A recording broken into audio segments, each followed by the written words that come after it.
Now, though, the full implications of the country's new position are being felt. As the massive plant is being dismantled and packed for removal, the local community is beginning to count its losses. More than 30,000 skilled and unskilled Filipino employees are now working towards redundancy. Already the port has seen the last visit by the US 7th Fleet.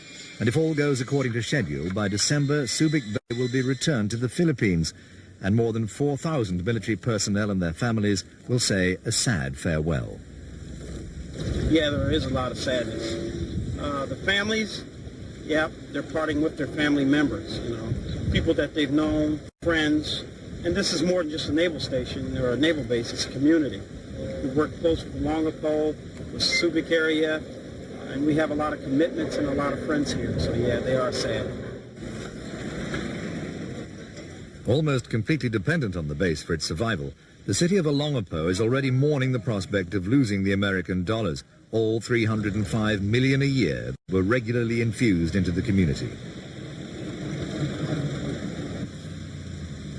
The once bustling downtown now sits waiting for customers. Some fear it could soon become a ghost town, whilst its commerce is so reliant on its past associations. These days they come to look rather than to buy. And it's not just the merchants who'll miss the base. When the Americans take their main switchboard out, telephone communication will be almost impossible, and many will lose purified water. Longapo's supply is so bad that residents fill their containers daily from taps connected to Subic Bay's purification plant. The heartbreak is not only being felt by the locals. Typical of many is this service family now packing to leave.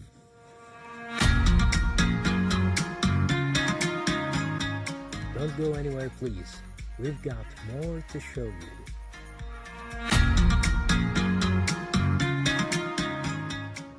Do you believe in miracles? I didn't. But I was wrong. Perfect Murder, Perfect Town is a 2000 American television miniseries directed by Lawrence Keller. It is about the infamous murder of 6-year-old child beauty pageant contestant JonBenet Ramsey and the hysterical media coverage that made the investigation even more difficult. Bet I will. Uh-huh. You be a good girl. Boy, that looks good.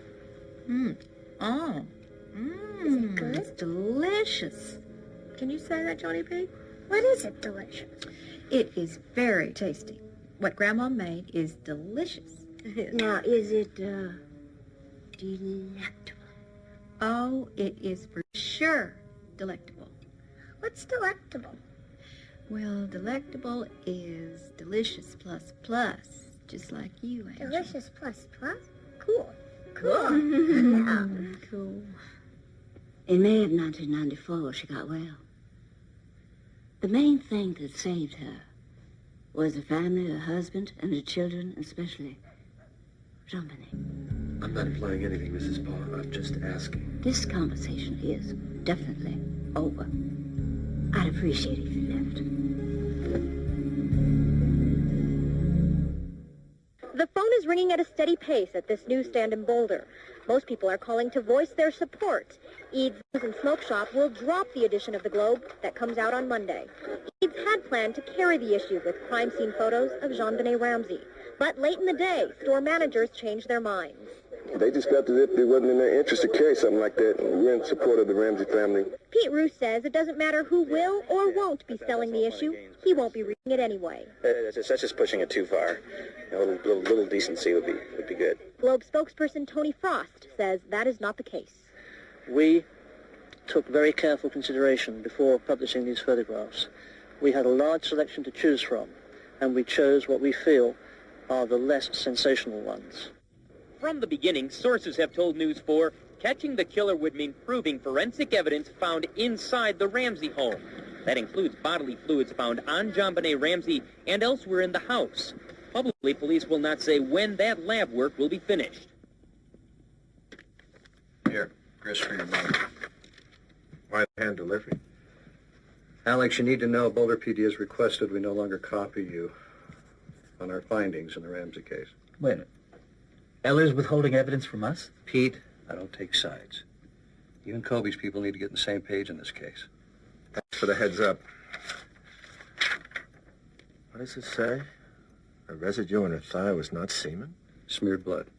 You sure? We're sure. Then there's no evidence. Fire the defense attorney. Heaven forbid. That's what I'd argue. You want to link this killing to a molestation. You got a real steep hill to climb.